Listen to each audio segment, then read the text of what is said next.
ನಾನು ಸಿದ್ಧಾಂತ್. ನಮಸ್ಕಾರ, ನನ್ನ ಹೆಸರು ಸ್ಮಯನ್. ಕುಪಟಿನೋ ತರಗತಿ 3B ಮಕ್ಕಳಿಗೆ ಧನ್ಯವಾದಗಳು. ಅಪಾಯ ಮತ್ತು ಉಪಾಯ ಈ ಎರಡೂ ಶಬ್ದಗಳಿಗೆ ಒಂದೇ ಅಕ್ಷರದ ವ್ಯತ್ಯಾಸ. ಅಪಾಯದಿಂದ ಪಾರಾಗಲು ಉಪಾಯವನ್ನು ಮಾಡಲೇಬೇಕು. ಉಪಾಯವನ್ನು ಮಾಡಲು ಮನಸ್ಸು ಶಾಂತಚಿತ್ತದಿಂದ ಆಲೋಚಿಸಬೇಕು. ಹಾಗೆ ಮನಸ್ಸು ಧೃತಿಗೆಡಬಾರದು. ಈ ಕಥೆಯ ನಾಯಕ ಹೇಗೆ ವರ್ತಿಸಬಹುದು? ಗೆಳೆತನ ಒಂದು ಆತ್ಮೀಯ ಸಂಬಂಧ. ಒಳ್ಳೆಯ ಸ್ನೇಹಿತರು ಸಿಗುವುದು ಯೋಗ ಫಲ ಎನ್ನಬಹುದು. ಆದರೆ ನಮಗೆ ತೀವ್ರ ಸಂಕಟ ಬಂದಾಗ ನಮ್ಮ ಸ್ನೇಹಿತರು ಸಹಾಯ ಮಾಡುತ್ತಾರೆಯೇ ಎನ್ನುವ ಪ್ರಶ್ನೆ ಮೂಡುವುದು. ಈ ಪ್ರಶ್ನೆಗೆ ಉತ್ತರದ ಪ್ರಕಾರ ಫ್ರೀಮಾಂಟ್ ತರಗತಿ 3ರ ಮಕ್ಕಳು ಒಂದು ಕಥೆಯನ್ನು ವಿಸ್ತಾರವಾಗಿ ಹೇಳುತ್ತಾರೆ.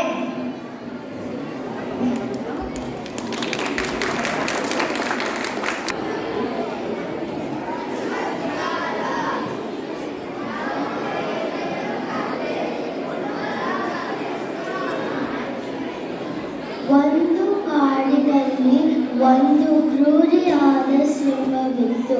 ಅದು ತನ್ನ ಎದುರಿಗೆ ಬಂದ ಎಲ್ಲ ಪ್ರಾಣಿಗಳನ್ನು ಕೊಂದು ಬಿಡುತ್ತಿತ್ತು. ಹೀಗಾಗಿ ದಿನೇ ಕಾಡಿನ ಪ್ರಾಣಿಗಳ ಸಂಖ್ಯೆ ಕಡಿಮೆಯಾಗಿ ತೊಡಗಿತ್ತು. ಚಿಂತೆಗೊಂಡ ಪ್ರಾಣಿಗಳೆಲ್ಲ ಸೇರಿ ಒಂದು ಒಪ್ಪಂದ ಮಾಡಿಕೊಳ್ಳಬೇಕೆಂದು ತೀರ್ಮಾನಿಸಿದವು. ಅವುಗಳೆಲ್ಲ ಸಿಂಹದ ಮುಂದೆ ಬಂದು, ಸಿಂಹರಾಜ, ಹೀಗೆ ಸುಮ್ಮನೆ ಪ್ರಾಣಿಗಳನ್ನ ಕೊಂಡರೆ ಕೊನೆಗೆ ಒಂದು ಸುಮ್ಮನೆ ಪ್ರಾಣಿಗಳನ್ನೆಲ್ಲ ಕೊಂಡರೆ ಕೊನೆಗೆ ಒಂದು ದಿನ ತಿನ್ನಲು ಆಹಾರ ಉಳಿಯುವುದಿಲ್ಲ. ಆದ್ದರಿಂದ ನಿನ್ನ ಆಹಾರಕ್ಕೆಂದು ದಿನಕ್ಕೆ ಒಂದು ಪ್ರಾಣಿಯಂತೆ ನಾವೇ ಕಳುಹಿಸುತ್ತೇವೆ ಎಂದು ಹೇಳಿದವು. ಅದಕ್ಕೆ ಸಿಂಹವು, ಆಗಲಿ, ಆದರೆ ನನ್ನ ಆಹಾರವು ಪ್ರತಿದಿನ ಸರಿಯಾದ ಸಮಯಕ್ಕೆ ಬರದೇ ಇದ್ದರೆ ನಿಮ್ಮನ್ನೆಲ್ಲ ಕೊಂಡು ಬಿಡ್ತೀನಿ ಎಂದು ಗರ್ಜಿಸಿತು. ಹೀಗೆ ಸಿಂಹದ ಆಹಾರವಾಗಿ ಹೋಗುವ ಪ್ರಾಣಿಗಳಲ್ಲಿ ಒಂದು ದಿನ ಮೊಲದ ಸರದಿ ಬಂತು. ಆ ಮೊಲವು ದುಃಖದಿಂದ ಯೋಚಿಸಿದ ಕಾಡಿನ ಹೊರಗಿರುವ ಬಾವಿಯ ಬಳಿ ಬಂದು ಕುಳಿತಿತ್ತು. ಬಾವಿಯಲ್ಲಿ ತನ್ನ ಪ್ರತಿಬಿಂಬ ಕಂಡು ಕೂಡಲೇ ಅದಕ್ಕೆ ಒಂದು ಉಪಾಯ ಹೊಳೆಯಿತು. ಅದು ಬೇಕಂತಲೇ ಸಿಂಹದ ಬಳಿಗೆ ಸ್ವಲ್ಪ ತಡವಾಗಿ ಬಂದಿತು.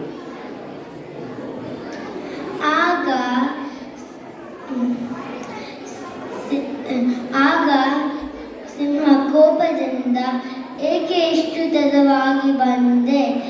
ಕೋಪದಿಂದ ಗರ್ಜಿಸಿತು. ಆಗ ಮೊಲ, ಸಿಂಹರಾಜ, ನಾನು ಬರೆದಿರುವಾಗ ಇನ್ನೊಂದು ಸಿಂಹ ನನ್ನನ್ನೇ ತಿನ್ನಲು ಬಂದಿತ್ತು. ಆ ಸಿಂಹ ನಾನೇ ಈ ಕಾಡಿನ ರಾಜ ಎಂದು ಮತ್ತು ತನ್ನಷ್ಟು ಶಕ್ತಿಶಾಲಿ ಬೇರೆ ಯಾರೂ ಇಲ್ಲವೆಂದು ಹೇಳಿಕೊಳ್ಳುತ್ತಿತ್ತು. ಅದರ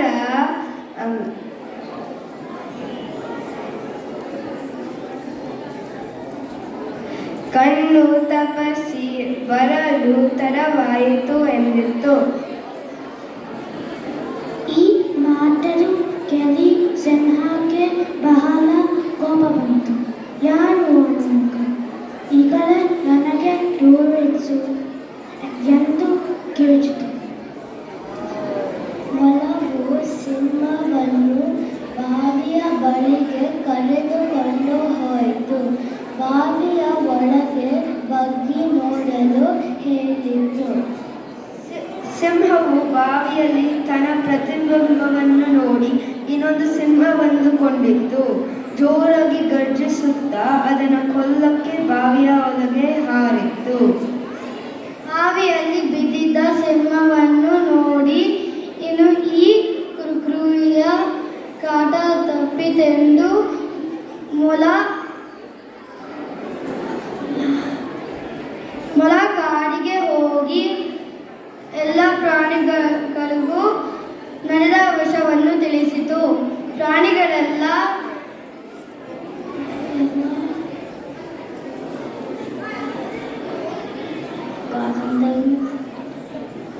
ಒಂದು ಮೊದ ಬುದ್ಧಿವಂತಿಕೆ ಮೆಚ್ಚಿ ಧನ್ಯವಾದ ಹೇಳಿದವು.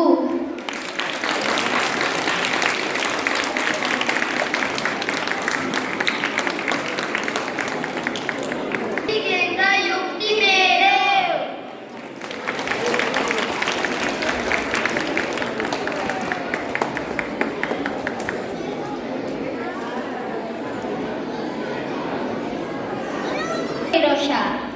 ನಮಸ್ಕಾರ, ನಾನು ಶ್ರೇಷ್ಠ. ಫ್ರೀಮಾಂಟ್ ಕ್ಲಾಸ್ 3 ಮಕ್ಕಳಿಗೆ ಧನ್ಯವಾದಗಳು.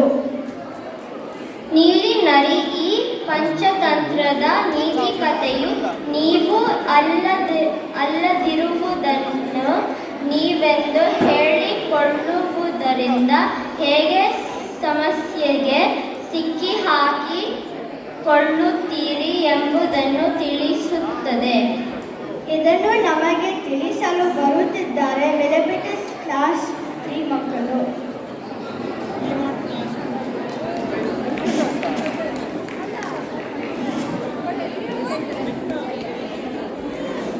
ಅವರು ಫ್ರೀಮಾಂಟ್ ತರಗತಿ 3ನೇ ಮಕ್ಕಳೇ. ಇದು 2ನೇ ತಂಡ. ಕಾರ್ಯಕ್ರಮ ಅಸಾಮಾನ್ಯ ಗೆಳೆತನ.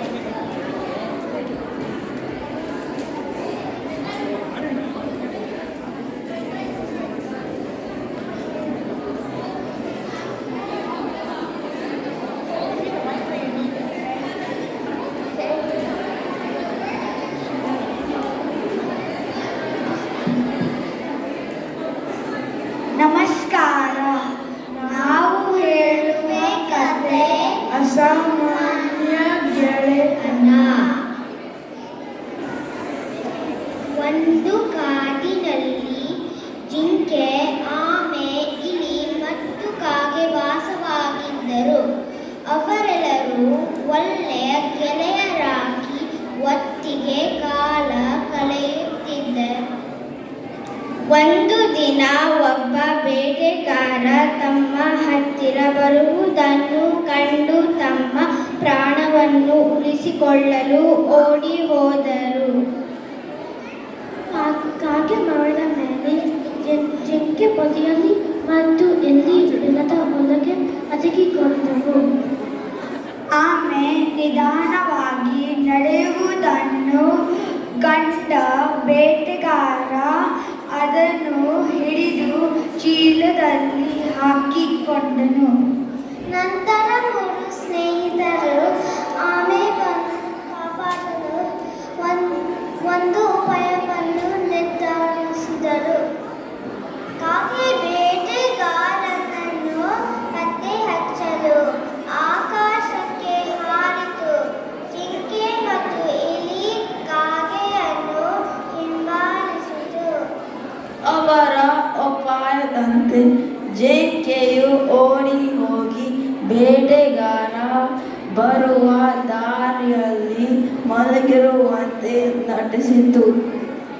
ಜಿಂಕೆಯನ್ನು ನೋಡಿದ ಬೇಟೆಗಾರ ತನ್ನ ಚೀಲವನ್ನು ಕೆಳಗೆ ಇಟ್ಟು ಜಿಂಕೆಯನ್ನು ಹಿಡಿಯಲು ಹೊರಟನು. ಅದರಲ್ಲಿ ಇಲಿ ತನ್ನ ಚೂಪಾದ ಹಲ್ಲುಗಳಿಂದ ಚೀಲವನ್ನು ಹರಿದು ಆಮೆಯನ್ನು ಬಿಡಿಸಿತು. ಬೇಟೆಗಾರ ಹತ್ತಿರ ಬಂದಂತೆ ಜಿಂಕೆಯು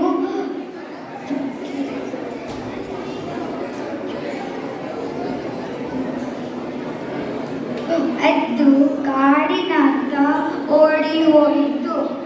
ನಡೆದ ಸಂಗತಿಯನ್ನು ಅರ್ಥೈಸಲಾಗದೆ ಬೇಟೆಗಾರ ತನ್ನ ಚೀಲವನ್ನು ಕೆಳಗೆ ಇಡುತ್ತಾ ಜಾಗಕ್ಕೆ ಬಂದನು. ಆದರೆ